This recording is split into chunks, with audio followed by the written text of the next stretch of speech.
तो अभी हम लोग अकाउंट्स एंड रिकॉर्ड्स का चैप्टर स्टार्ट कर रहे हैं।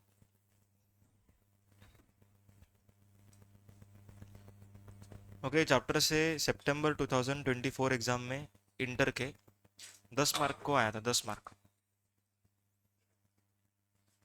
ओके, मतलब एकदम कि जिसका कुछ भी वेटेज नहीं है। ओके, वैसा चैप्टर का वेटेज 10 मार्क हो गया अचानक से। ओके, तो कभी भी कुछ भी आता है एग्जाम में, उसके लिए प्रिपेयर्ड रहना है। एकदम इजी चैप्टर है, कुछ डिफिकल्टी नहीं है। ओके, सेल्फ एक्सप्लेनेटरी चैप्टर है देखने गए तो। ठीक है, अभी ये चैप्टर में हम लोग सीखेंगे कि एक रजिस्टर्ड पर्सन को कौन सा डिटेल्स मेंटेन करना पड़ेगा। ओके, फॉर एग्जांपल क्लासेस वालों ने पूरा एक ब्रांच ओपन किए, तो लॉजिकली सोचो कि उनको क्या क्या डिटेल मेंटेन करना पड़ेगा। खाली लॉजिकली सोचो, तुम लोग खुद से आंसर आ जाएगा। सोचो अपन ने क्लास ओपन किया, क्या क्या मेंटेन करेगी। हाँ, बुक्स ऑफ अकाउंट्स में क्या? हाँ, P&L बैलेंस शीट मतलब फाइनेंशियल स्टेटमेंट। ओके, अभी उसके अंदर जाओ और डिटेल में, सेल्स के डिटेल में जाओ, जीएसटी के एंगल से, लेजर से भी और डिटेल में जाओ। हाँ, ओके, टैक्स इनवॉइस तो मेंटेन करेंगे कि नहीं? ओके, मतलब जितना सेल किया उसका डिटेल मेंटेन करेंगे। उसके बाद परचेज, समझो एसी खरीदा, प्रोजेक्टर खरीदा, इसका डिटेल मेंटेन करेंगे।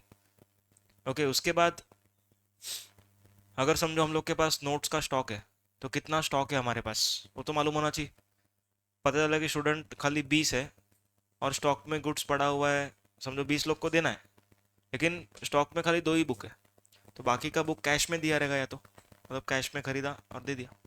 तो प्रॉपर हम लोग के पास परचेज का रिकॉर्ड होना चाहिए, आउटपुट होना चाहिए। ओके, स्टोरेज का डिटेल होना चाहिए। उसके बाद अगर समझो हम लोग का मैन्युफैक्चरिंग कंपनी है,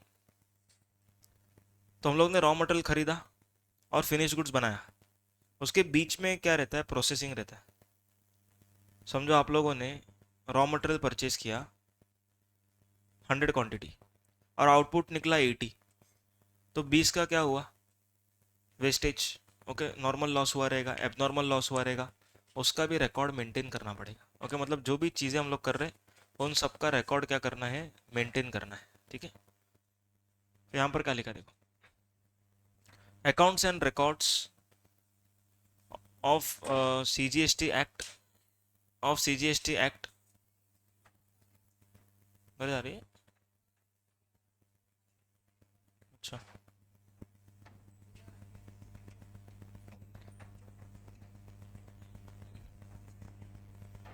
accounts and records of CGST Act enumerates the accounts and records to be maintained by taxpayer and period for which such accounts and records are to be preserved।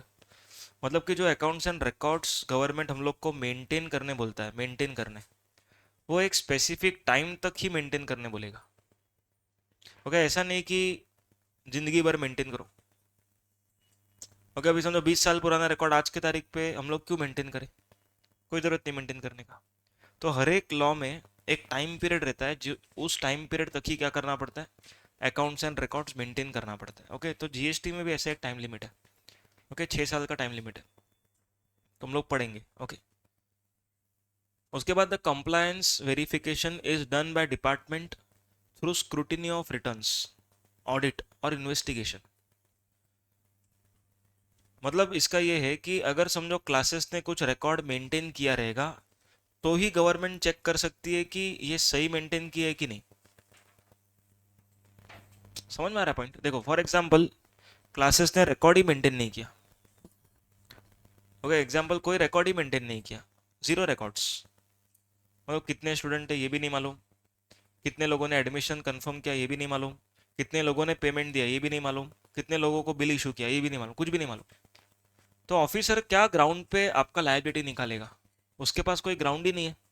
लेकिन अगर हम लोग ने रिकॉर्ड मेंटेन किया है, तो वो हम लोग को बोल सकता है कि ये लायबिलिटी सही है कि गलत है। ओके, तो गवर्नमेंट क्या बोलता है, आप लोग अगर अकाउंट्स एंड रिकॉर्ड्स मेंटेन करोगे तो हम लोग बता पाएंगे कि ये लायबिलिटी आपकी सही है कि गलत है। तो उल्टा टैक्स पेयर के लिए अच्छा है ना अकाउंट्स एंड रिकॉर्ड्स मेंटेन नहीं करने का। ओके, अकाउंट्स एंड रिकॉर्ड अगर मैं मेंटेन नहीं किया तो गवर्नमेंट को मेरे लायबिलिटी का पता चलेगा क्या? नहीं पता चलेगा, तो मेरे लिए तो अच्छा ही है। पर ऐसा नहीं है, गवर्नमेंट क्या करता है, बेस्ट जजमेंट असेसमेंट करके एक सेक्शन है, बेस्ट जजमेंट असेसमेंट। कभी सुना है? ओके, अच्छा, बेस्ट जजमेंट असेसमेंट में क्या होता है? जो ऑफिसर है ना वो क्या करता है, वो खुद के हिसाब से ही डिसाइड करता है।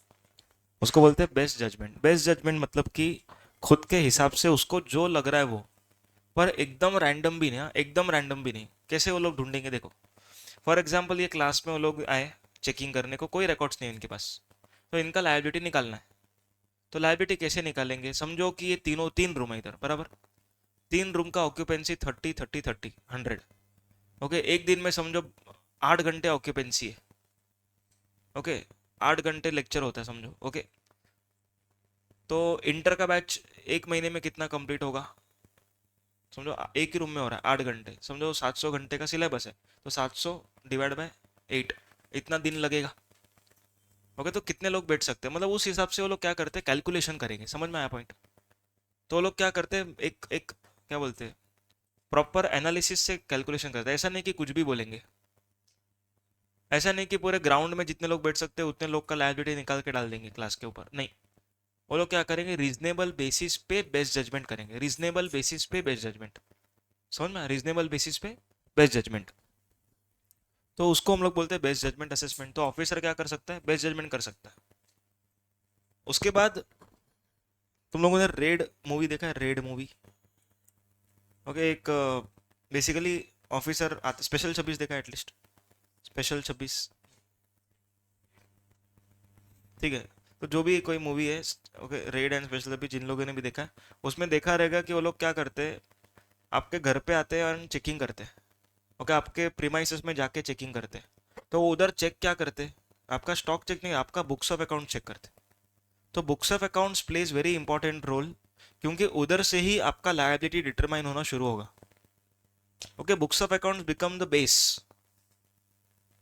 समझो कि आपके प्रॉफिट एंड लॉस अकाउंट में सेल्स दिख रहा है 10 करोड़, पर आप लोगों ने जीएसटी रिटर्न में बताया सिर्फ 8 करोड़। तो गवर्नमेंट को क्या चाहिए अभी, सबसे पहला स्टेप तो गवर्नमेंट को क्या चाहिए, सबसे पहला स्टेप तो गवर्नमेंट को क्या चाहिए कि 10 करोड़ तक तो पहले मैच कराओ। उसके बाद हम लोग ढूंढेंगे और एक्स्ट्रा कितना है।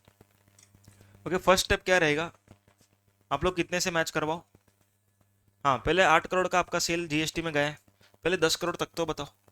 उसके बाद क्या होएगा, उसके बाद ऑफिसर और डिटेल में जाएगा और ढूंढेगा कि एक्चुअल सेल कितना है। समझ में आ रहा है पॉइंट। तो अकाउंट्स एंड रिकॉर्ड्स मेंटेन करना बहुत जरूरी है। अभी ये चैप्टर में हम लोग क्या पढ़ने वाले, किस किस को कौन से अकाउंट्स एंड रिकॉर्ड मेंटेन करना है। दूसरा, दूसरा, अकाउंट्स एंड रिकॉर्ड्स किधर मेंटेन करना है। तीसरा, अकाउंट्स एंड रिकॉर्ड्स कितने टाइम के लिए मेंटेन करना है। तीन चीज सीखना है, कौन सा। हाँ, ओके, कौन पर्सन क्या मेंटेन करेगा। ओके, दूसरा, कहाँ पे मेंटेन करेगा, और कितने टाइम के लिए मेंटेन करेगा। ओके, ये तीन चीज़ों पे अपना फोकस रहेगा। क्लियर है क्या। और किस फॉर्म में मेंटेन करेगा, किस फॉर्म में। समझो कि इन लोग के पास फाइल ही नहीं है हार्ड कॉपी का इनवॉइस का, चलेगा, आपके पास ऑनलाइन होना चाहिए। मतलब हार्ड कॉपी या सॉफ्ट कॉपी, क्या मोड में मेंटेन होना चाहिए। ओके, वो भी हम लोग को सीखना है, ठीक है। चलो let us start.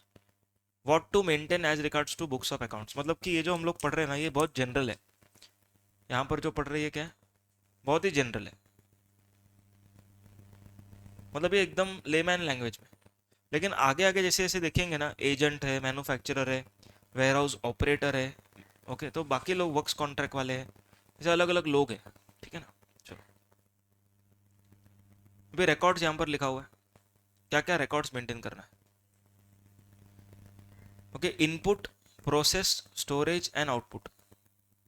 Okay, input, process, storage and output.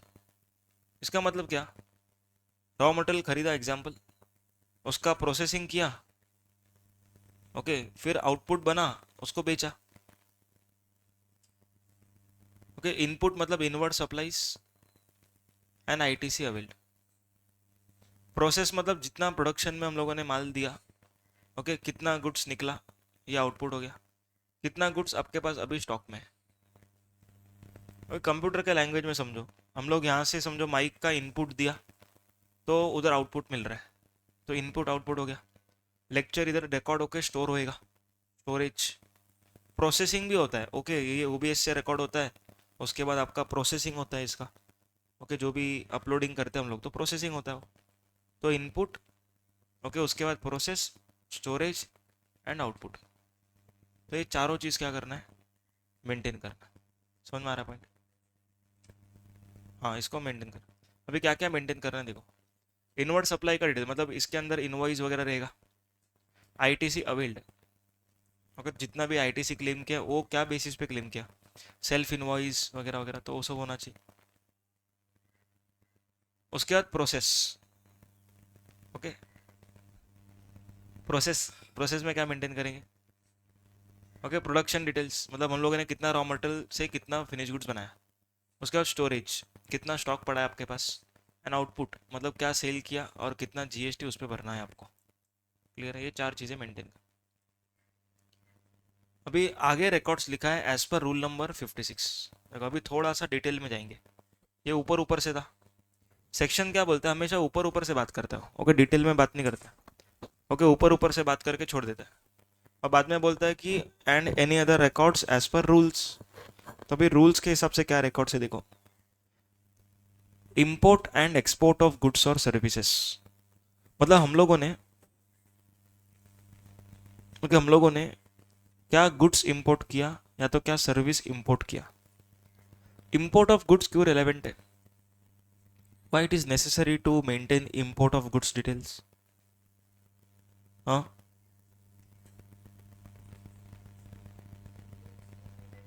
उससे क्या हो जाएगा? इंपोर्ट ऑफ गुड्स का डिटेल मेंटेन करेंगे तो क्या होएगा? प्रूफ रहेगा कि ये कंट्री से इतना इतना माल खरीदा, इतना इतना कस्टम ड्यूटी भरा। इंपोर्ट ऑफ सर्विस का डिटेल मेंटेन करेंगे तो अपने को मालूम पड़ेगा कि कितना आरसीएम का ट्रांजेक्शन है। ओके, उसके बाद tax paid under reverse charge. Okay, RCM का जो 16 नोटिफाइड सर्विसेज था, वो 16 सर्विसेज के हिसाब से आप लोगों ने टैक्स का लायबिलिटी पे किया कि नहीं। देखो एक चीज समझना, ये रिकॉर्ड्स हमको मेंटेन करना है, और हम तो गलत रिकॉर्ड भी मेंटेन कर सकते हैं। ध्यान से देखो, हम लोग तो गलत रिकॉर्ड भी मेंटेन कर सकते हैं। यस और नो? हम लोगों ने बोला कि हाँ हमने ये खर्चा किया ही है, और खुद ने ही क्या कर दिया, बिल बनाया। ओके, किसी भी सप्लायर का नाम उठा के बिल बना दिया। खुद ही खुद का रिकॉर्ड बना सकते हम लोग तो।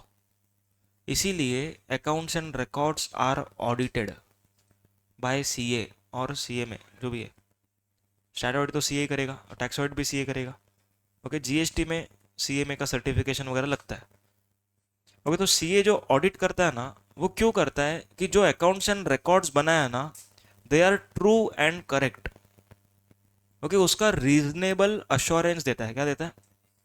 Reasonable assurance. रीजनेबल अश्योरेंस मतलब कि इट इज़ नॉट 100% एक्यूरेट कि ये डॉक्यूमेंट सच में मेंटेन किया। उतना टाइम नहीं मेरे पास, लेकिन सैंपल के बेसिस पे मैं ये कह सकता हूँ कि जो मेंटेन किया है, ओके, वो जितना चेक किया उसके हिसाब से सही है। समझ में आ रहा है पॉइंट? क्लियर है क्या? तो ऑडिटर जो होता है ना, सीए, वो क्या करता है, एक रीजनेबल अश्योरेंस देता है कि ये रिकॉर्ड जो मेंटेन किया ये बराबर है। उसको बोलते हैं ऑडिटेड फाइनेंशियल्स। और वो ही ऑडिटेड फाइनेंशियल्स गवर्नमेंट बेस पकड़ता है, क्योंकि उस पर सीए का साइन है। अगर सीए का साइन नहीं रहता ना, तो गवर्नमेंट अपन ने रिकॉर्ड जो मेंटेन किया ना, उसको वैलिड मानता ही नहीं। ओके, गवर्नमेंट बोलता कि ये क्या है, तो तुम लोगों ने मेंटेन किया, साइन करके लेके आओ सीए का, तब जाके मानेंगे। और अगर फिर भी गलती निकलता है तो सीए को पकड़ते। ओके, नो डाउट कि सीए छूट छूट भी सकता है, क्योंकि इट इज़ नॉट मैंडेटरी कि 100% चेकिंग होना ही चाहिए। ओके, सैंपल बेसिस, सैंपल मालूम है? SF530 ऑडिट सैम्पलिंग, सुना है कभी? हाँ, तो ऑडिट सैम्पलिंग जो रहता है, उसमें सैम्पलिंग कैसे करते हैं? मटेरियलिटी देखते, पहले तो रिस्क टॉलरेंस निकालते कि भाई कितने बड़ा कंपनी है और कितना वो रिस्क ले सकता है। अभी रिलायंस में अगर 1 लाख का फ्रॉड ढूंढोगे, कुछ काम का नहीं हो, इट इज़ इमटेरियल। लेकिन ये क्लास में 1 लाख का फ्रॉड ढूंढा तो बहुत बड़ा बात है। ओके, तो इसीलिए क्या होता है, ऑडिट सैम्पलिंग सीए करता है, और वो सैंपल के बेसिस पे साइन करता है। समझ में आ रहा है क्या पॉइंट?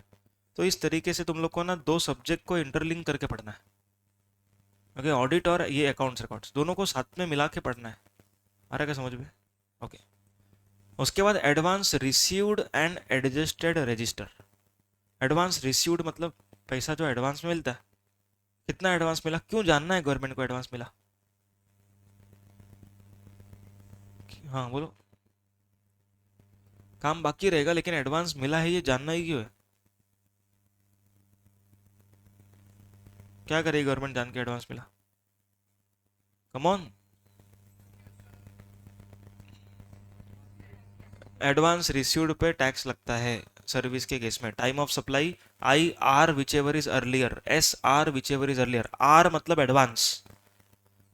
ओके, अगर मैं एडवांस का रजिस्टर मेंटेन नहीं किया, मैंने बोला कि नहीं एडवांस का रजिस्टर कुछ नहीं मेरे पास, तो गवर्नमेंट कैसे ढूंढेगा बताओ? मैंने कभी भी एडवांस का रजिस्टर ही मेंटेन नहीं किया। किससे कितना रुपया एडवांस रजिस्टर में लिखा ही नहीं, इनवॉइस इशू ही नहीं किया उसको। रिसीट वाउचर दिया, लेकिन रिसीट वाउचर भी मैंने नहीं किया। बैंक में रिसीव हुआ, लेकिन क्या पता वो सर्विस के बाद हुआ है कि पहले। बैंक में तो पैसा मिला वही दिखता है, एडवांस है कि इनवॉइस के बाद है वो नहीं दिखता है।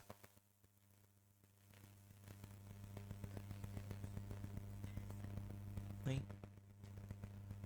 डेटर के अकाउंट में अगर क्रेडिट बैलेंस है, डेटर के अकाउंट में अगर क्रेडिट बैलेंस है, that represents advance received. Debtor का अकाउंट बनाओ, सेल को बुक मत करो, खाली पैसा आया बुक करो, तो क्रेडिट बैलेंस बढ़ेगा। तो डेटर के अकाउंट में credit balance shows that advance is received. आया पॉइंट समझ में? नहीं, रजिस्टर मेंटेन नहीं किया। अभी अगर आपने रिकॉर्ड ही मेंटेन नहीं किया, तो मैं खुद से बेस्ट जजमेंट असेसमेंट करूंगा। ओके, आपने आधा अधूरा मेंटेन किया। ओके, हाँ, तो फिर मैं सीए का साइन, हाँ इनकम्प्लीट रिकॉर्ड्स, तो मैं सीए का साइन बोलूंगा इसके ऊपर लेके आओ, उसके बाद मैं चेकिंग चालू करूंगा।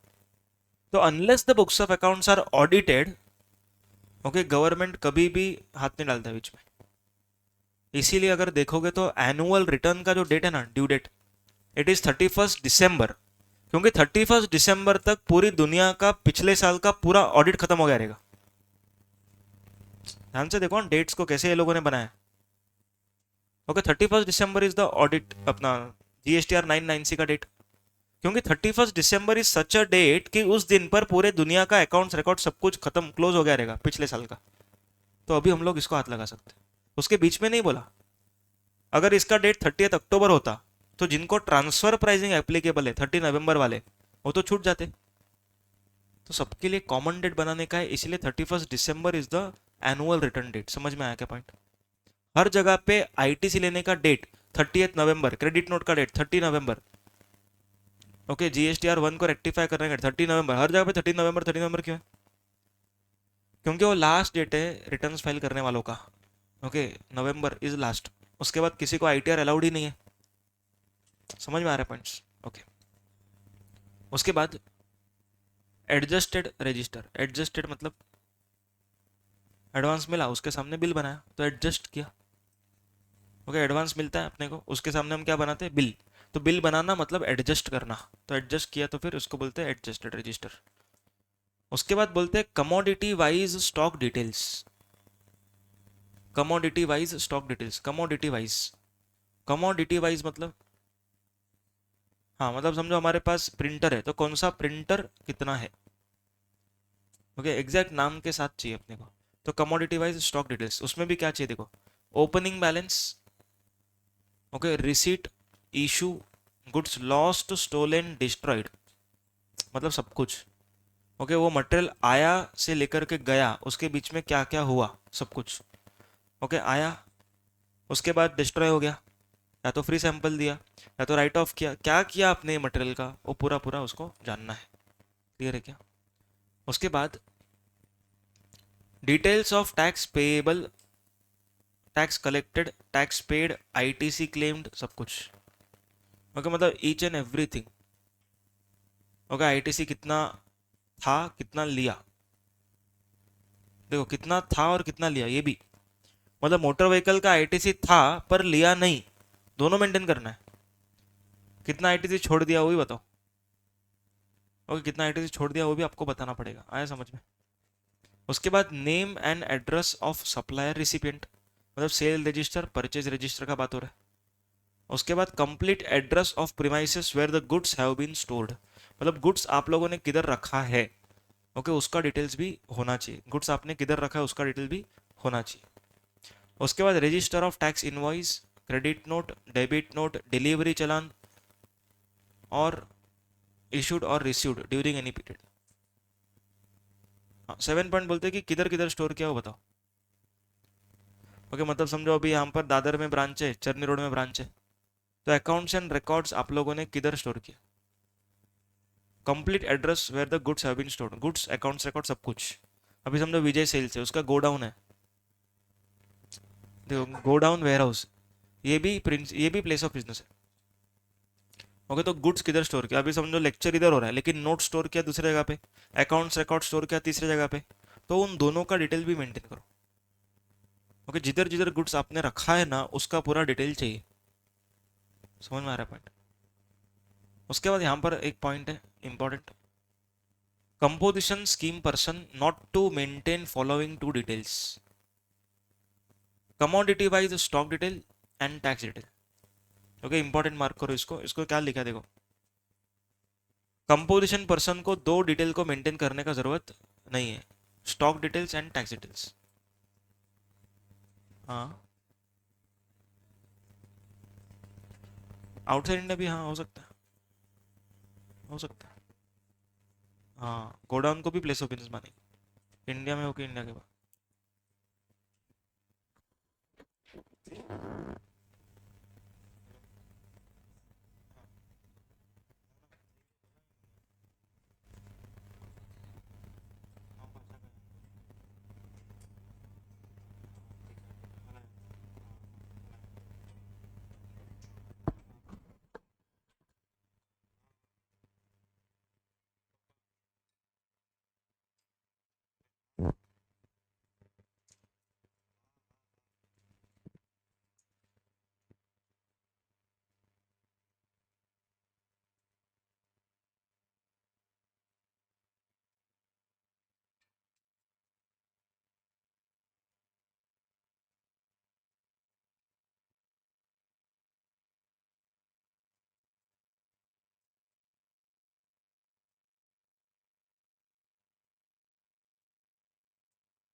ठीक है तो कंपोजिशन स्कीम का जो पर्सन रहेगा उसको दो डिटेल मेंटेन नहीं करना है। कौन सा दो डिटेल्स है?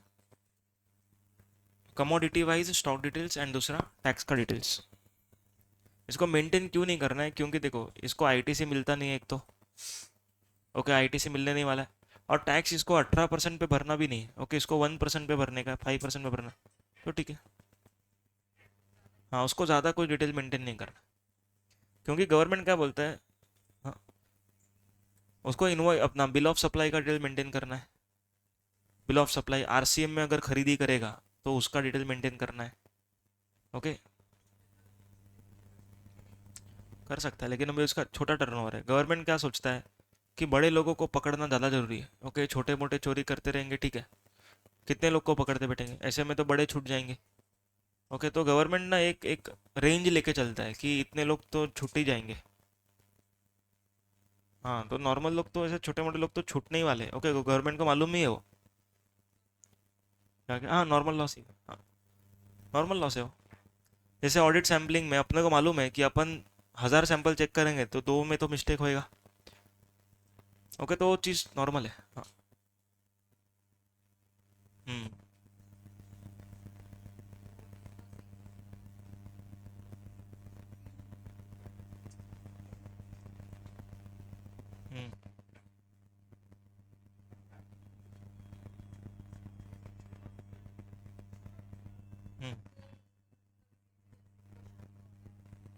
हाँ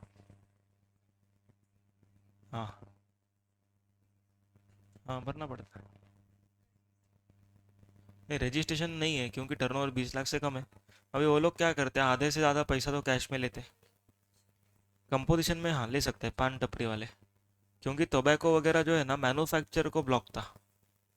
कंपोजिशन स्कीम में तंबाकू बेचते हैं ना ये लोग, पान टपरी, पर वो ट्रेडिंग करते हैं। कंपोजिशन स्कीम में ब्लॉक क्या था, मैन्युफैक्चरिंग। तो इन लोग को कंपोजिशन स्कीम मिलेगा हाँ। हाँ, पर फिर भी इन लोग को ना बिल ऑफ सप्लाई का डिटेल मेंटेन करना पड़ता है। लेकिन हम लोगों ने एक पॉइंट पढ़ा था डॉक्यूमेंटेशन के चैप्टर में, अगर 200 रुपये से कम का माल खरीदते हम लोग, ओके, तो पूरे दिन का एक ही इनवॉइस बनाते हो लोग, मतलब 200 रुपये से कम रहेगा, कंसोलिडेट पूरे दिन का एक ही इनवॉइस बनाना पड़ता है। ओके, तो पान टपरी में 200 से कम का ही सामान खरीदते सब लोग। तो ये लोग क्या करते हैं, कौन सा? हाँ हाँ, पर फिर भी ये लोग का कैसा है, पूरे दिन का क्या बनाएंगे, एक ही इनवॉइस बनाएंगे बस। और वो भी कैसे बनाते हैं ये लोग, पूरा महीने का बनाते हैं। गवर्नमेंट थोड़ी देखने को आने वाला है। कोई कोई लोग तो पूरे साल का बनाते हैं। जैसे बैंक स्टेटमेंट निकालते हैं, ओके, बैंक स्टेटमेंट में क्या करेंगे, फिल्टर लगाएंगे डेट वाइज। बैंक स्टेटमेंट रहेगा हाँ।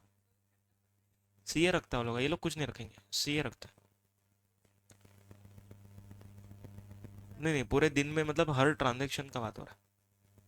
हाँ, अगर समझो आपने 150 का सामान लिया, ओके, किसी ने 100 का सामान लिया, किसी ने 50 का लिया, तो अभी ये तीनों जन का मिला के 200 के ऊपर है, लेकिन तीनों का इंडिविजुअली 200 से कम है। तो ऐसे केस में उन लोग को एक एक इन्वॉइस नहीं बनाने का है, पूरे दिन का एक इन्वॉइस बनाने का है। और वो तो नॉर्मली पूरे साल का बनाते हैं, लेकिन एज पर लॉ क्या बोलते हैं, पूरे दिन का एक बनाने का। इतना टाइम किसके पास?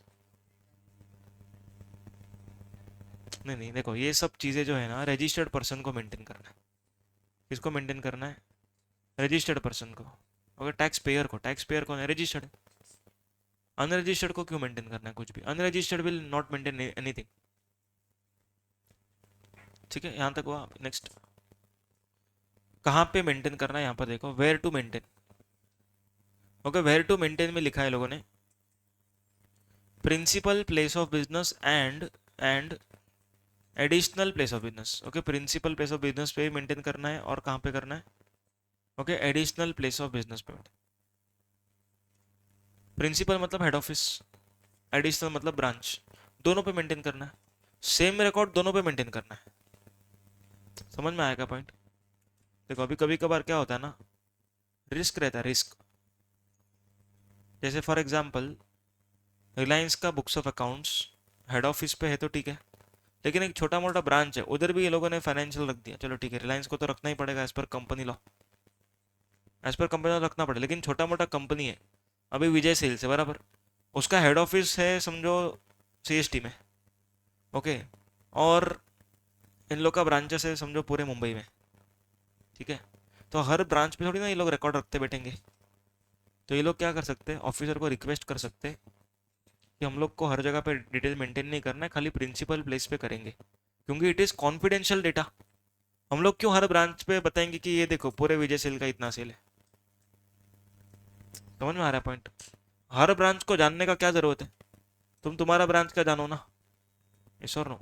तो यहाँ पर क्या बोलते हैं, एडिशनल लिखा है, लेकिन हम लोग रिक्वेस्ट करेंगे तो खाली प्रिंसिपल पे मेंटेन करेंगे तो भी चलता है, ठीक है। अनलेस अदरवाइज प्रूव्ड डॉक्यूमेंट्स और any books of accounts found at any other place other than mentioned in certificate shall be deemed to be the books of accounts of registered person. मतलब कि अगर रजिस्टर्ड प्लेस ऑफ बिजनेस पे accounts and records अपना नहीं मिला, दूसरे जगह पे मिला, तो भी हमारे ही बुक्स ऑफ अकाउंट्स माना जाएगा।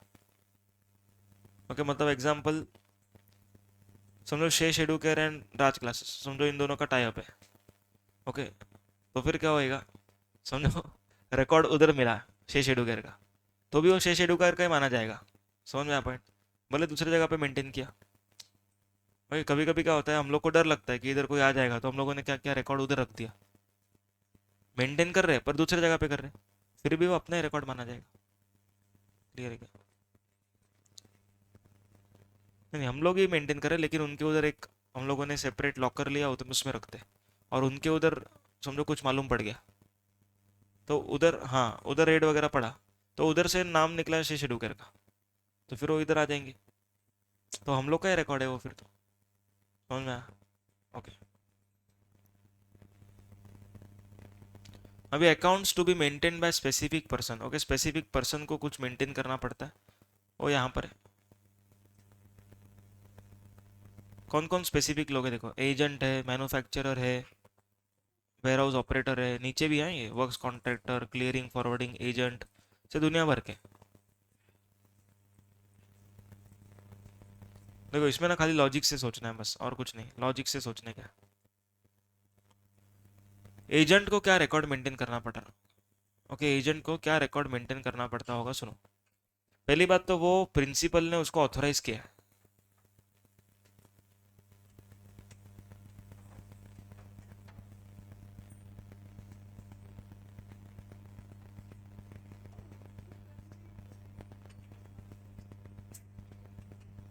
वो हंस रहे थे कि रो रहे थे? हाँ। हाँ तो ठीक है, हम लोग को लगा रोने का आवाज आ रहा है। सच में? हाँ। रोने की आ रही थी मेरे को, सच में मेरे को तो रोने की आ रही थी। नहीं नहीं, सच्ची बोल रहा हूँ, रोने का आ रहा था आवाज।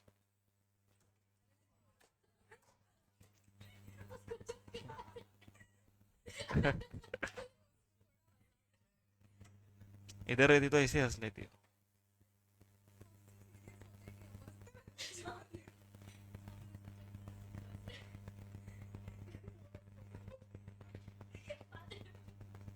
हाँ बोलो बोलो, सब लोग को बोलो। चलो चलो, अरे सुनो अभी।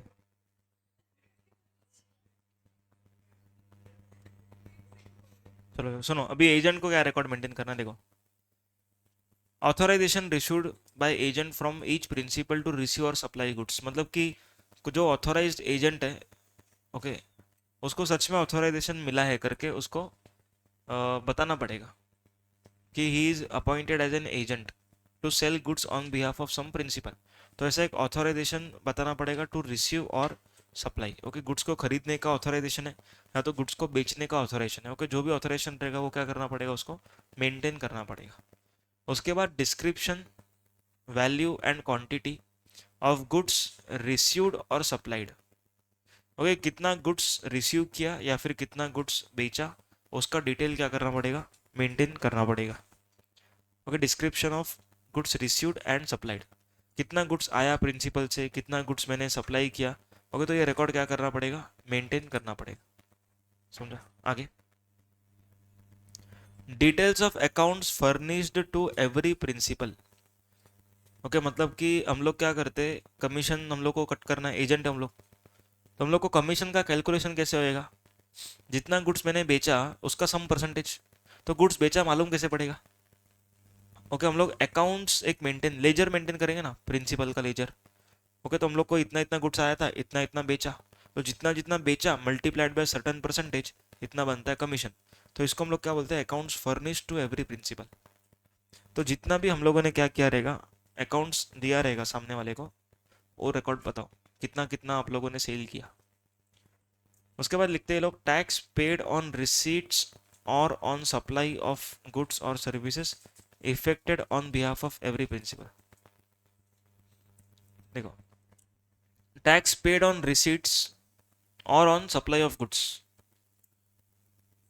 एजेंट को सप्लाई कब, एजेंट को हम लोग जब भेज रहे गुड्स को, सप्लाई कब माना जाता है? हाँ, जब भी वो इनवॉइस किसके नाम पे बनाता है, खुद के नाम पे बना, प्रिंसिपल के नाम से बनाएगा तो नॉट अ सप्लाई। तो जब एजेंट खुद के नाम से बिल बना रहा है तो उसको टैक्स पेड का डिटेल मेंटेन करना है, मतलब आईटीसी का। और जब वो बेच रहा है तो खुद का ही सेल माना जाएगा, वो भी रिकॉर्ड मेंटेन करना पड़ेगा, तो दोनों रिकॉर्ड्स मेंटेन कर। तो ये हो गया एजेंट का, ओके। उसके बाद मैन्युफैक्चरर, लॉजिकली सोचो फिर आंसर करो, लॉजिकली सोचो। अगर हम मैन्युफैक्चर करते हैं तो क्या डिटेल रखना पड़ेगा, प्रोडक्शन का, कितना रॉ मटेरियल आया, कितना बना, बराबर है, बस उतना ही है। Monthly production accounts, monthly production accounts showing quantitative details of raw material or services used in manufacture, okay। quantitative detail, quantitative detail मतलब हाँ, हम लोग को अमाउंट अमाउंट के साथ साथ क्या होना चाहिए, क्वांटिटी होना चाहिए, मतलब कि नंबर्स होना चाहिए। इतना रॉ मटेरियल खरीदा, उससे इतना बना। ओके।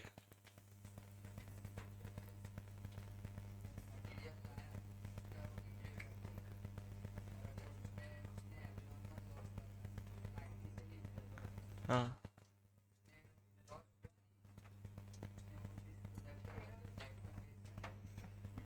बेच सकता है, लेकिन आईटीसी रिवर्स किया ना उसने।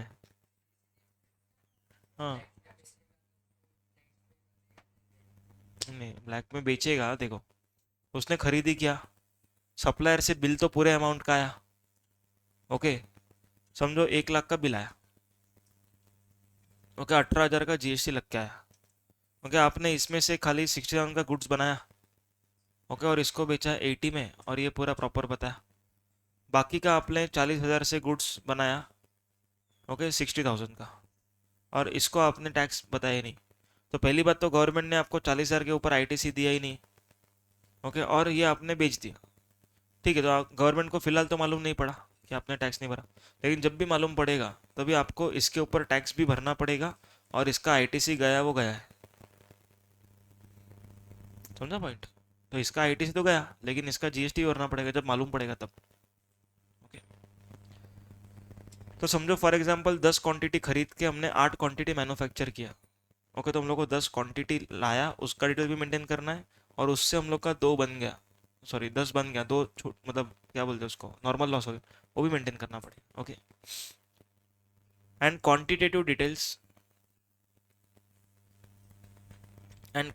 Details of goods so manufactured including waste and by products. देखो क्या बोलते हैं, बाय प्रोडक्ट्स सीखा है तुम लोगों ने कॉस्टिंग में, by product joint product. Okay, तो बाय प्रोडक्ट का भी डिटेल क्या करना है, मेंटेन करना है। आया समझ में? Service provider to maintain. अभी देखो सर्विस प्रोवाइडर मतलब कि, सर्विस प्रोवाइडर का बात कर रहे हैं, सर्विस प्रोवाइडर मतलब एसी का रिपेयरिंग करने वाला।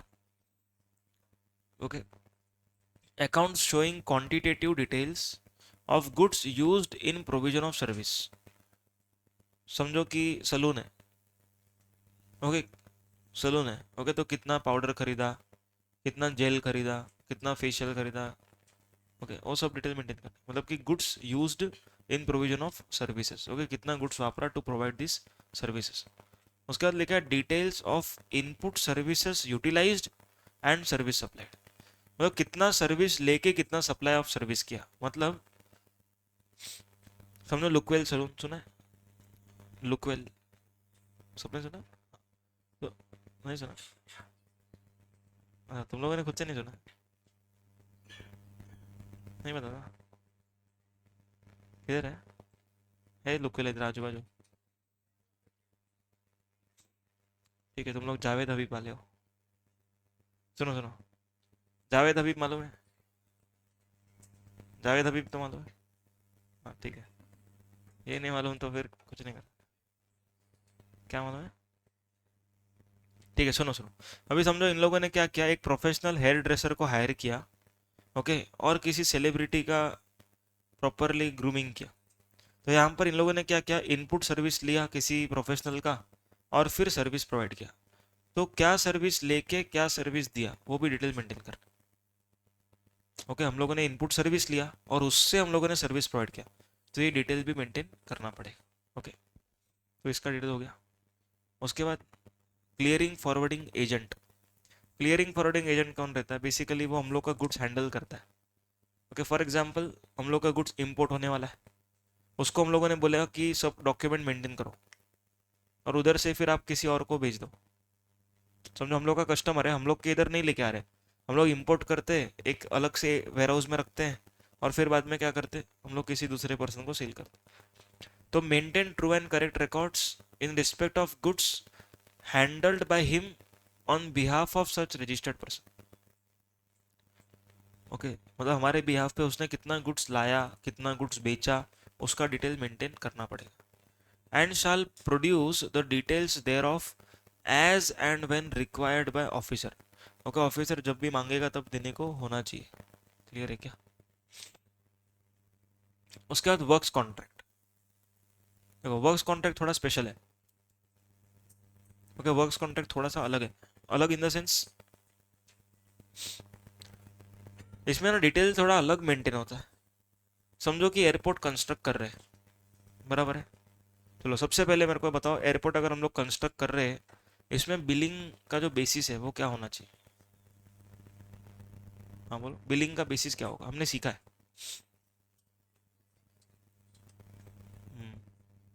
परसेंटेज कंप्लीशन मेथड, A7 भी क्या रहेगा कभी। तो जितना जितना काम हुआ उतने का बिलिंग करना है। अगर पेमेंट का ड्यू डेट्स असर्टेनेबल होगा तो पेमेंट के ड्यू डेट तक बिलिंग करना है। पेमेंट का ड्यू डेट्स असर्टेनेबल नहीं होगा तो एक्चुअल पैसा मिलने तक बिलिंग करना है। आ रहा है पॉइंट समझ में? तो इनवॉइस यहाँ पर ना क्या हो रहा है, थोड़ा सा लेट बन रहा है। काम हो रहा है लेकिन इनवॉइस के साथ थोड़ा लेट बन रहा है। तो यहाँ पर गवर्नमेंट क्या बोलती है, आप लोग को क्या क्या काम हुआ ना उसका भी डिटेल मेंटेन करना है, कितना पैसा मिला उसका भी मेंटेन करने का, ये सब। किससे सर्विस लिया, समझो सीमेंट खरीदा, ओके, फॉर मेकिंग रनवे, तो सीमेंट खरीदा उसका भी डिटेल मेंटेन करना है। उससे मैंने रनवे कितना किलोमीटर बनाया उसका भी डिटेल मेंटेन करना है। ओके, सुनो। Name and address of the person on whose behalf the works contract is executed, तो नाम और एड्रेस का डिटेल मेंटेन करना है। उसके बाद description, value and quantity. Okay, description, value and quantity of goods और सर्विसेज रिसीव्ड एंड यूटिलाइज्ड, मतलब कितना सीमेंट खरीद के कितना हम लोगों ने वापरा, उससे कितना किलोमीटर रोड बनाया, वो सब मेंटेन करना। डिटेल्स ऑफ पेमेंट रिसीव्ड, पैसा कितना मिला वो बताओ। क्यों पैसा मिला ये जानना है गवर्नमेंट को, क्योंकि इनवॉइस का बेसिस हो सकता है पैसा, काम होने पे पैसा मिल रहा है या फिर कुछ स्पेसिफिक पीरियड पे एडवांस मिल रहा है, तो हम लोग को जीएसटी चाहिए, क्योंकि works contract is treated as supply of goods और सर्विस, सर्विस माना जाता है ये। ओके, तो सर्विस के एडवांस पे तो टैक्स लगने वाला है। समझ में आया point? Okay. Name and addresses of the suppliers from home he received goods और सर्विस, किससे गुड्स खरीदा वो सब बताओ, मतलब ये सब डिटेल्स है, ये सब सेल्फ एक्सप्लेनेटरी है।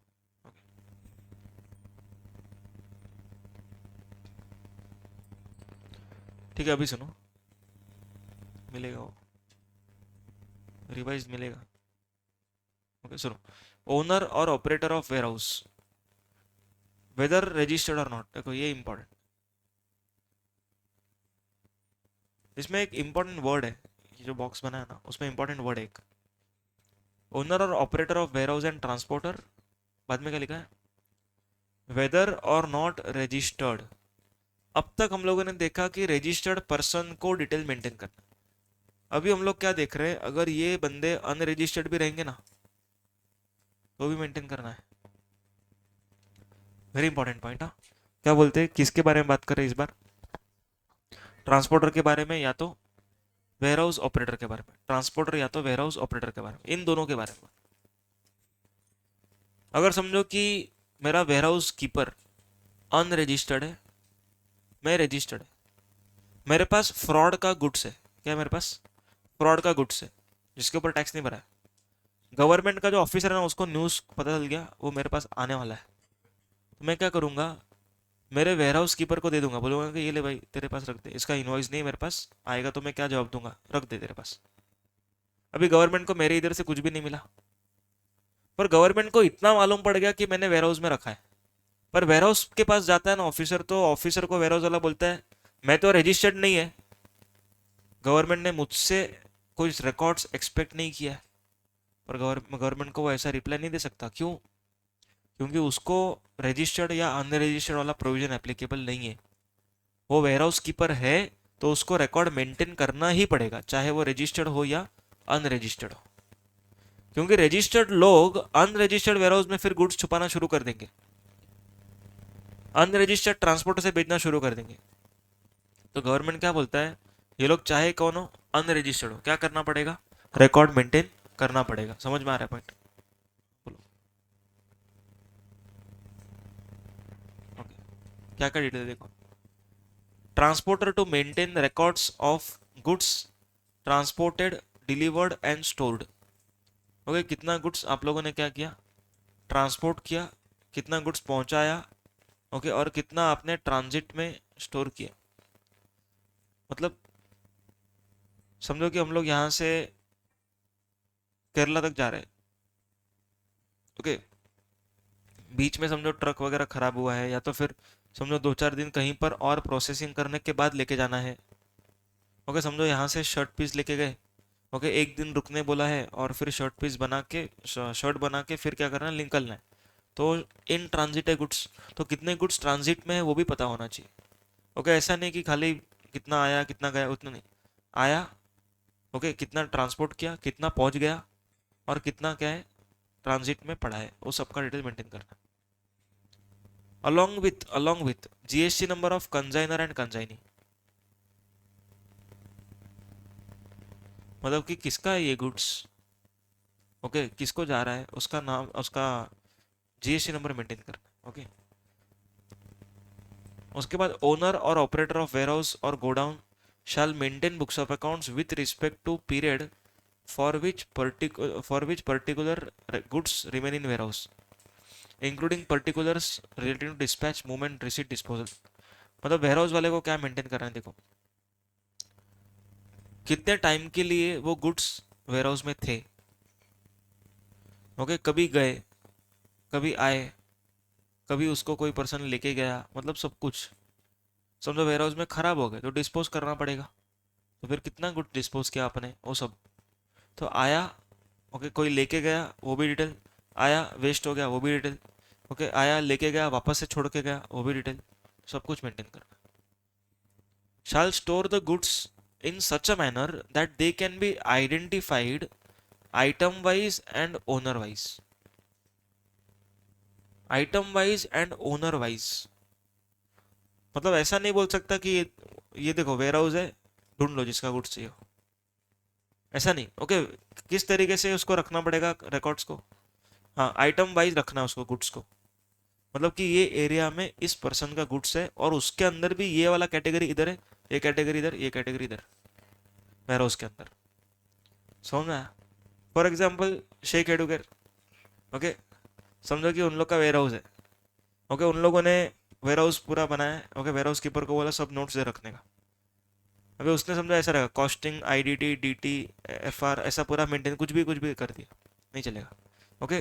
कमोडिटी वाइज समझो कि नोट्स इधर, क्वेश्चन बैंक इधर, सब्जेक्ट वाइज, मतलब एक पूरा सॉर्टिंग करने को होना चाहिए, ऐसा समझो, एक प्रॉपर रिकॉर्ड्स मेंटेन करना पड़ेगा। Is it very clear? And shall facilitate any physical verification और इंस्पेक्शन बाय ऑफिसर। फैसिलिटेट मतलब, फैसिलिटेट करना मतलब, हाँ, बोलो, फैसिलिटेट करना मतलब, फैसिलिटेट मतलब कि उसको हेल्प करने, ओके। समझो कि हाँ, अगर समझो ऑफिसर आता है तो उसको हमें हेल्प करना पड़ेगा टू वेरीफाई। अभी समझो ऑफिसर है बराबर, उसको मालूम नहीं है पूरा एरिया के बारे में, अभी हमको हमको क्या करना पड़ेगा, उसको फैसिलिटेट करना पड़ेगा to to do physical verification, कि ये देखो ये सामान इधर है, उसको साथ में लेके घूमना है, उसको बोलना है कि ये सामान इधर है, ये सामान इधर है, ये देखो ये इस बंदे का सामान है, डायरी में इधर लिखा है। समझा? मतलब उसको बताना है, वो अपने को पूछेगा कि ये सामान किधर है, ये रजिस्टर में बताओ, तो हम लोग को बताने को होना चाहिए कि ये देखो ये जो सामान है ना, इतना क्वांटिटी है, इस जगह पे है। तो प्रॉपर वैसा एक रिकॉर्ड मेंटेन करना है आपको। If the owner and operator of warehouse are not registered, they shall obtain unique enrolment number by applying electronically. Okay, अगर ये लोग अनरजिस्टर्ड है ना, तो भी क्या करना पड़ेगा, इन लोग को एक एनरोलमेंट नंबर लेना पड़ेगा। क्या लेना पड़ेगा? Enrolment number. रजिस्ट्रेशन नंबर नहीं है, ये एनरोलमेंट नंबर है।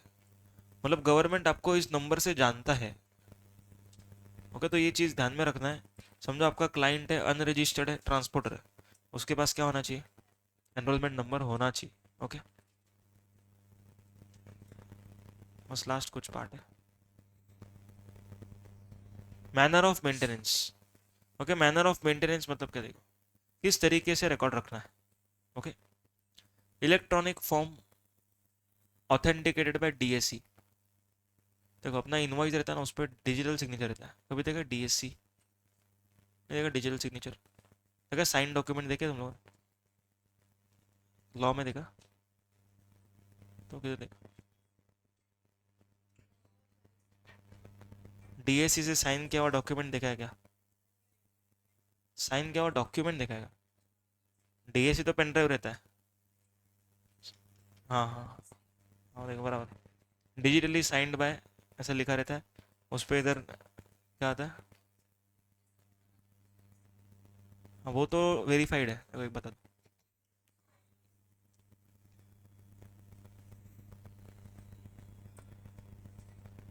रहेगा कि नहीं पता नहीं, देखते हैं।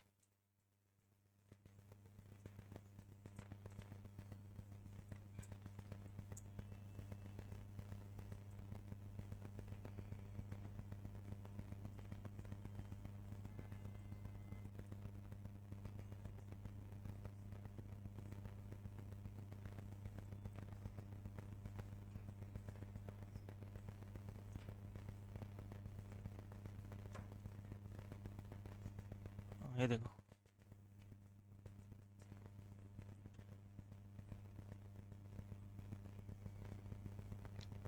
समझो इस तरीके से। ओके, डिजिटली साइंड बाय ऐसा। ओके, टाइम डेट सब आता है इसमें। इसको हाइड भी कर सकते हैं, क्योंकि वो डिजिटल सिग्नेचर का जो रहता है ना ऐप, उसके हिसाब से हम लोग हाइड भी कर सकते हैं डेट को।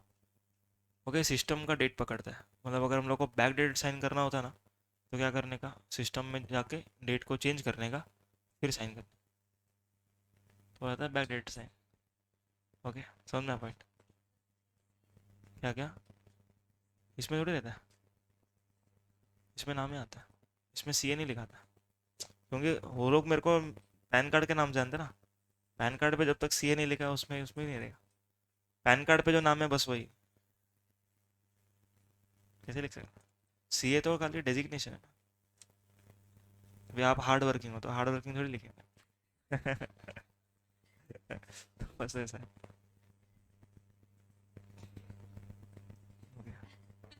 क्या क्या? क्या बात है? हाँ, डॉक्टर लिखते हैं ना सब। हाँ, सिंबल है, सीए का भी सिंबल डाल सकते। नहीं, वो सीए का सिंबल इंस्टीट्यूट से आता है, अपन अपन नहीं बनाते। क्या? नहीं, उसके लिए तो होना चाहिए ना आईएएस ऑफिसर या वगैरह।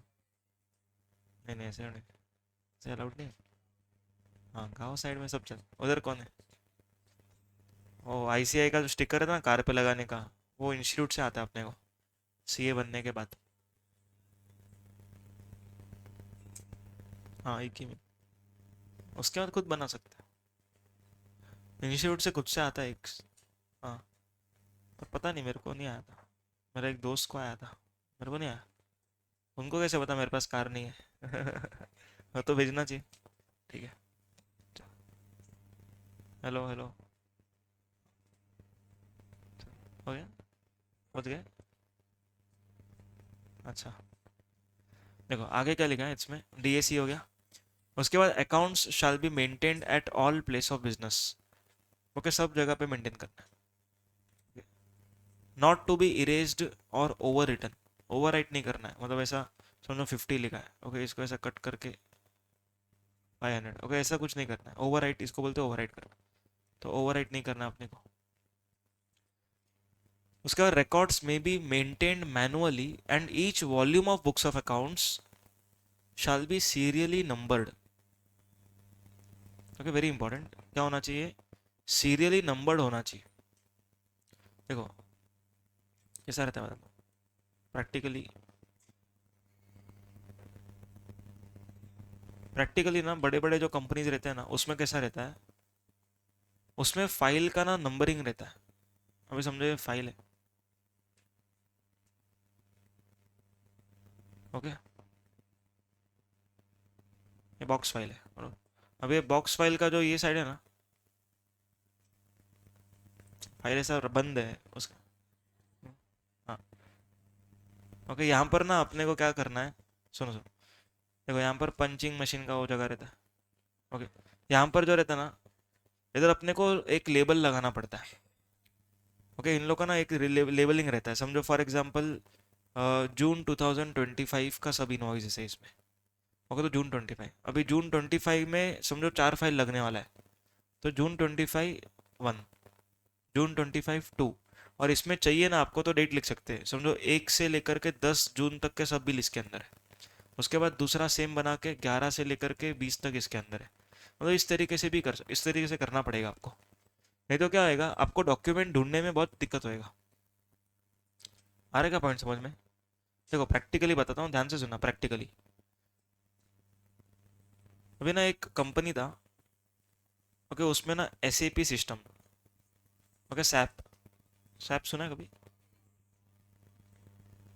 हाँ किधर तो सुना रहेगा, सैप सिस्टम है। हाँ सॉफ्टवेयर है, सॉफ्टवेयर, अकाउंटिंग सॉफ्टवेयर, हाँ टैली सॉफ्टवेयर जैसा ही है। ओके, तो सैप करके एक सॉफ्टवेयर है। अभी इसमें कैसा रहता है ना, सुन लो। अभी हम लोग ना जब भी बिल का बुकिंग करते हैं ना, बिल बुकिंग, जब भी हम लोग बिल का एंट्री पास करते हैं, परचेज का एंट्री, तो ना एक डॉक्यूमेंट नंबर जनरेट होता है।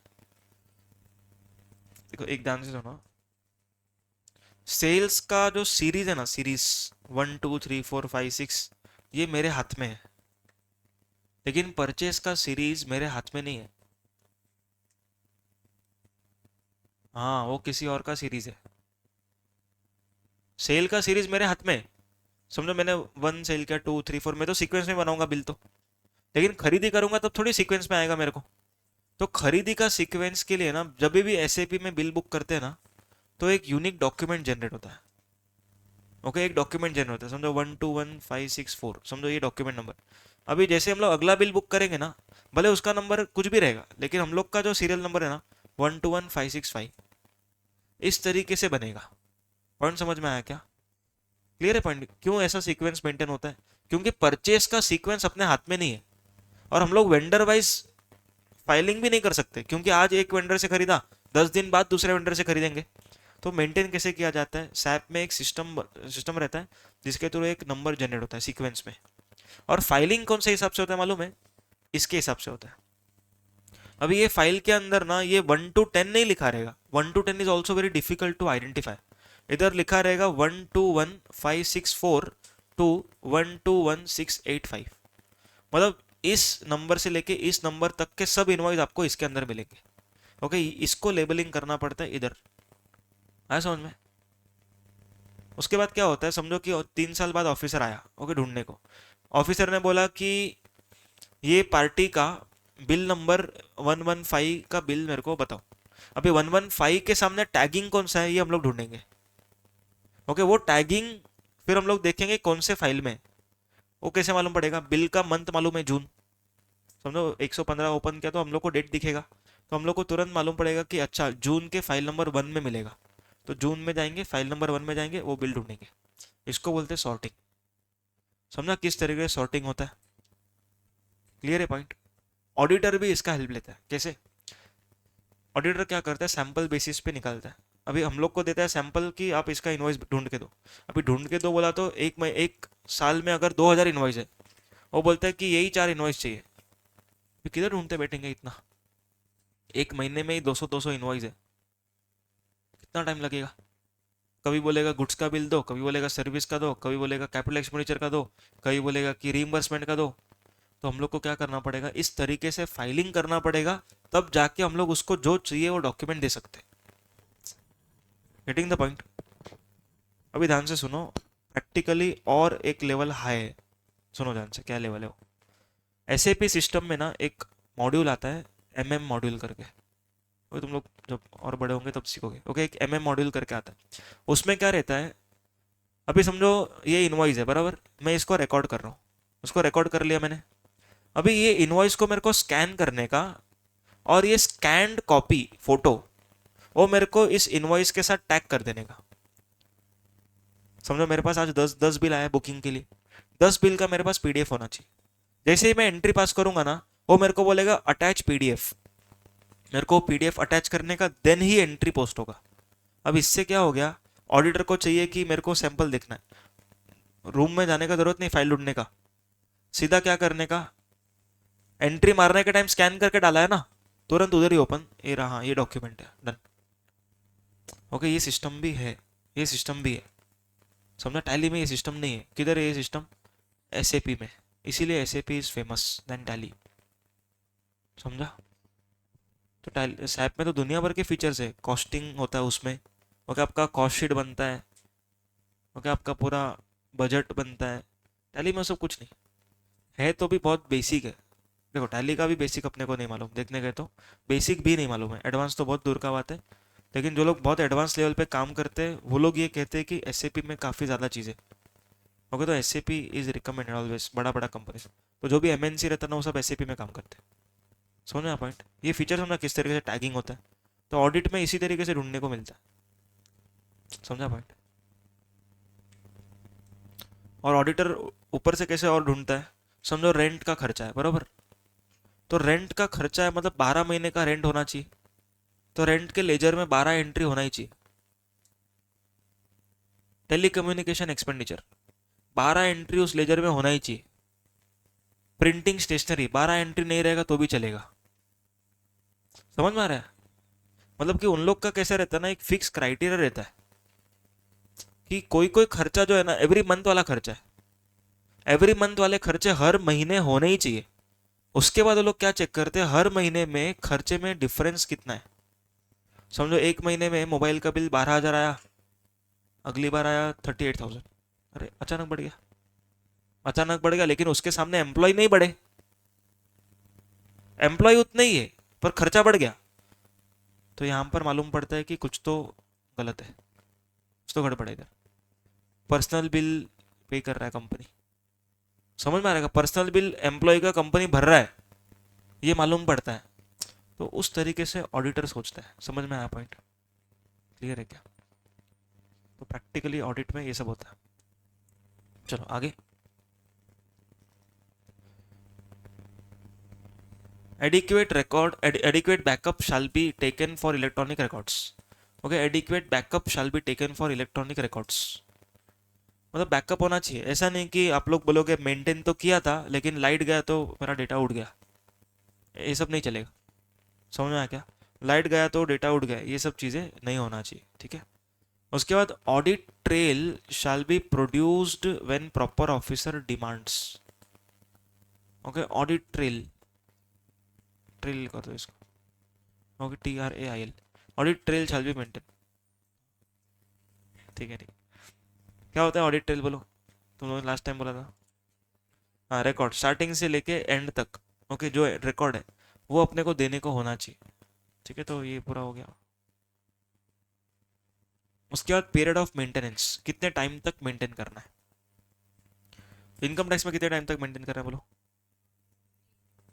8 ईयर्स और 7 ईयर्स? 8 और 7? 8 कहाँ से 8? 8 years from which date? 8 years from which date? From, okay, 8 years from the end of relevant assessment year. Okay, financial year के से 8 साल नहीं, असेसमेंट ईयर के एंड से 8 साल। ओके, यहाँ पर देखो क्या है, 72 मंथ्स है। ओके, 72 मंथ्स है from the due date of annual return. Okay, annual return जो है ना, एनुअल रिटर्न वो कब तक फाइल होता है? What is the due date to file annual return? 31 दिसंबर है इसका डेट। ओके, 30 नवंबर तो एक ऐसे ही डेट है। 31 December is the due date to file annual return. अपना सीखना बाकी है, लेकिन खाली बताया था ऊपर ऊपर से। हाँ, ऊपर ऊपर से बताया था। 31 December is the due date to file annual return. Okay, तो 31 दिसंबर से उसके बाद से लेके कितना टाइम तक मेंटेन करना है? 72 मंथ्स तक मेंटेन करना है। कब तक मेंटेन करना है? 72 मंथ्स तक। आ रहा पॉइंट समझ में? अब देखो, फॉर एग्जाम्पल अगर आप लोग को दिया ये डेट, फाइनेंशियल ईयर 23-24। ओके, इसका रिकॉर्ड्स कब तक मेंटेन करना है अब बताओ? 23-24 का अकाउंट्स रिकॉर्ड्स कब तक मेंटेन करना पड़ेगा? 72 मंथ्स इसके अंदर ऐड करना है, लेकिन कहाँ से ऐड करना है देख के ऐड करना। 31 दिसंबर ऑफ विच ईयर, उधर से क्या सोच के ऐड करो, मेरे को प्रॉपर डेट चाहिए।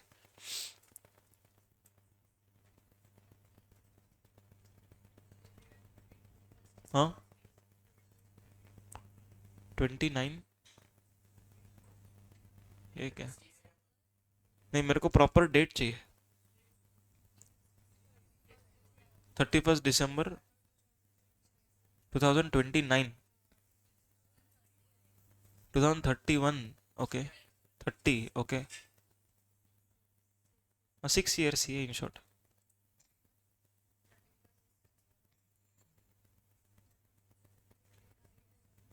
2030 और 31, नहीं नहीं तुम लोग ईयर बोलो ना, ईयर फाइनेंशियल क्यों बोल के कंफ्यूज करा। तुम लोग डेट बोलो, डेट इस दिन तक मेंटेन करना है, बस वो डेट बोलो। हाँ 31 दिसंबर 2029, ओके और कुछ आंसर है? 2030, ओके 31 दिसंबर 2030, ओके और कोई आंसर है? हाँ 29 आ गया, उसके अलावा? हाँ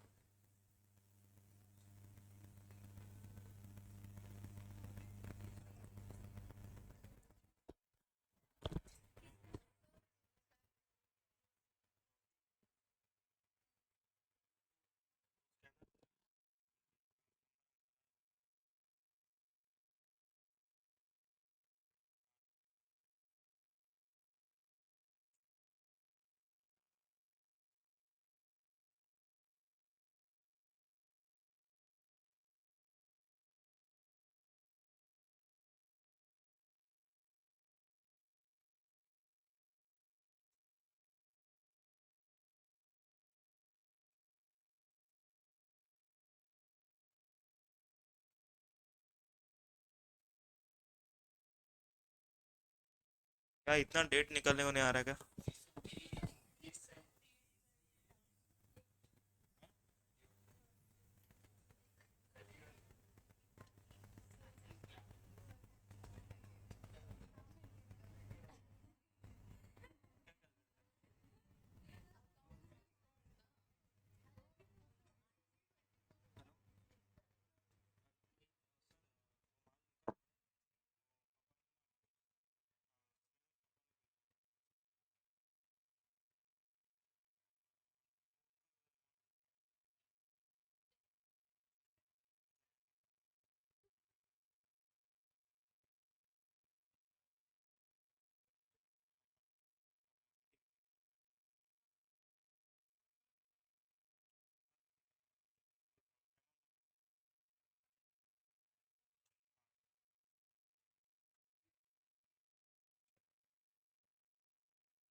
हाँ सुनो अभी, लिसन। क्या डेट आया था? 2030 आ रहा है, ओके सुन लो अभी। हाँ, गलती है। सुनो, देखो 2023-24 है, लिसन लिसन। 2023-24 है, इसका एनुअल रिटर्न कब फाइल होएगा? 31 दिसंबर 2025-24 किसका? हाँ एक से 2025 के 24। देखो तुम लोग ना राइट आंसर भी देते हो तो भी कॉन्फिडेंस नहीं रहता, तो राइट आंसर भी रॉन्ग ही है फिर। हाँ बोलो, 23-24, 24, okay this is right answer. 30th November 2000, 31st sorry sorry 31st December 2024, okay ये डेट को क्या होता है? एनुअल रिटर्न फाइल होता है। अभी यहाँ से सिंपल कितना गिनना है, 72 मंथ्स, बस ऐड करो क्या आया। 2030। पर 2000 कितना कंफ्यूजन, 2029, 30, 31।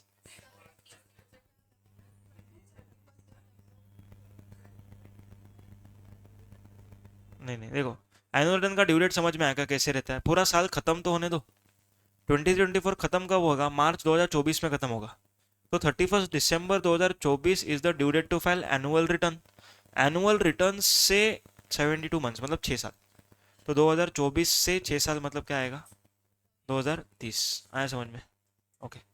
अब सुनो, अभी ना कभी कभी क्या होता है, जो सी एज है, ओके, वो लोग क्या करते हैं, एनुअल रिटर्न का एक्सटेंशन मांगते हैं गवर्नमेंट से। ओके, एक्सटेंशन मतलब डेट को एक्सटेंड करो, जैसे एग्जाम डेट कैसे एक्सटेंड होता है, कभी कभी होता है। ओके, कोविड में तो बहुत होता था। ओके, वैसा तो यहाँ पर कैसा, लोग ना क्या करते हैं, डेट को एक्सटेंशन मांगते हैं कि 1 महीने का एक्सटेंशन दे दो। तो जैसे ही एक्सटेंशन मिलेगा ना किसी को भी, तो वो ड्यू डेट बढ़ गया ना, ड्यू डेट बढ़ गया तो 72 मंथ्स भी और लेट खत्म होगा। अगर 31 दिसंबर का ड्यू डेट है, फिर हम लोगों ने गवर्नमेंट को बोला कि ये ड्यू डेट को आप क्या करो, 1 महीने से बढ़ा दो। ओके, अगर ड्यू डेट 1 महीने से बढ़ गया तो अपना 72 मंथ्स भी 1 महीने से बढ़ जाएगा। आया पॉइंट समझ में? 73 गिनोगे तो दिसंबर से गिनना, 72 गिनोगे तो ड्यू डेट से गिनना। अगर समझो 31 दिसंबर ड्यू डेट है, 31 जैन हो गया, तो 31 जैन से 72 गिनना है। ओके, अगर 73 गिनना है आपको तो दिसंबर से गिनो फिर तो वही आएगा ना आंसर। पर 72 ही गिनना है, कहाँ से गिनना है? ड्यू डेट से, ड्यू डेट से जो भी रिवाइज ड्यू डेट रहेगा, नए ड्यू डेट से 72 गिनना है। ओके, आया समझ में?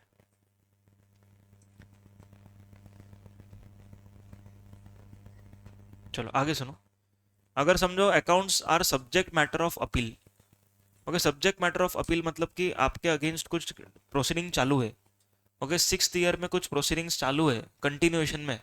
तो ऐसा नहीं कि 6 साल के बाद बुक्स ऑफ अकाउंट्स को फेंक दिया और प्रोसीडिंग चालू ही रह गया।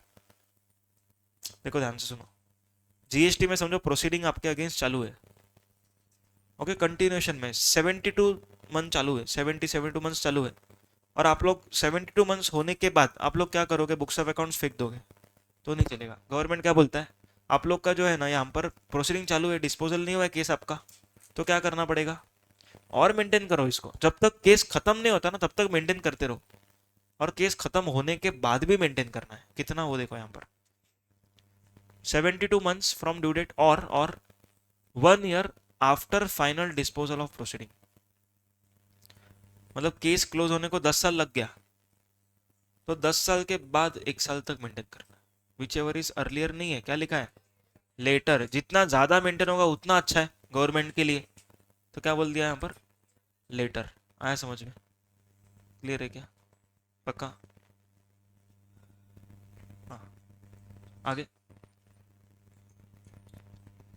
कुछ डिपार्टमेंट क्लैरिफिकेशन है, कोई इंपॉर्टेंट नहीं है सब, खाली सुन लो। The persons involve in auction either as a principal or auctioneer shall declare warehouse or other places as additional place in case such places are meant for storage of goods. Okay, समझो कि मेरे को किसी ने higher किया है कुछ goods को बेचने के लिए। ओके, मतलब ऑक्शन में बेचना है मेरे को।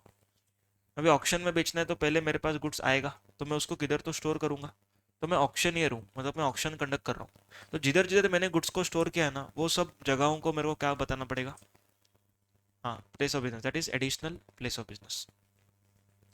The principal and the auctioneer shall also maintain books of accounts. Okay, उन लोग को बुक्स ऑफ अकाउंट मेंटेन करना है, किधर स्टोर किया, कितना गुड्स स्टोर किया, कब गुड्स निकला, कब ऑक्शन में बिका, ये सब।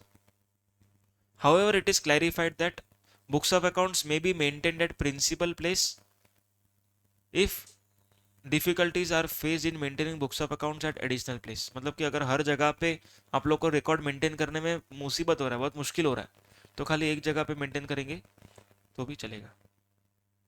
If goods are stored in godown of transporter, then transporter's godown has to be declared as additional place of business.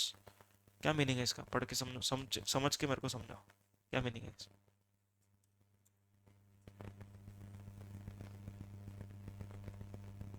Very good. हाँ, क्या लिखा है बोलो? लिख के दो, बोलो। हाँ, वेरी गुड। ओके, अगर हम लोगों ने ट्रांसपोर्टर के गोडाउन में गुड्स को रखा है तो हम लोग को क्या बताना पड़ेगा कि वो जहाँ पर रखा है ना, वो प्लेस भी मेरा ही एडिशनल प्लेस है, ऐसा मेरे को बताना पड़ेगा। Okay, last point, the transporter having place of business in more than one state or union territory and all such places are registered shall obtain common enrollment number. Such enrollment number shall be used by transporter for generating EV bill. Okay, मतलब यहाँ पर क्या बोलते हैं लोग कि अगर समझो एक से ज़्यादा स्टेट्स में अपना बिजनेस है, ओके, एंड सारे प्लेस ऑफ बिजनेस क्या है, रजिस्टर्ड है, तो उन सारे प्लेस ऑफ बिजनेस का क्या करो, एक एनरोलमेंट नंबर लेकर रखो, कॉमन एनरोलमेंट नंबर। ओके, वो एनरोलमेंट नंबर के बेसिस पे क्या बना सकते हैं हम लोग, ईवी बिल वगैरह बना सकते हैं। ओके, उसके बाद the proper officer shall determine the amount of tax payable on goods और services that are not accounted for. मतलब कि अगर हम लोगों ने कुछ अकाउंट्स एंड रिकॉर्ड्स मेंटेन नहीं किया तो ऑफिसर ने क्या करना चाहिए, लायबिलिटी निकालना चाहिए खुद के हिसाब से। ओके, और क्या करेगा वो, section number 73 non fraud and section number 74 fraud, उन दोनों सेक्शन में से कोई भी सेक्शन में क्या करेगा, हम लोग का लायबिलिटी डिटरमाइन करेगा। क्या करेगा, लायबिलिटी डिटरमाइन करेगा। आया समझ में? वो तो ये चैप्टर कंप्लीट।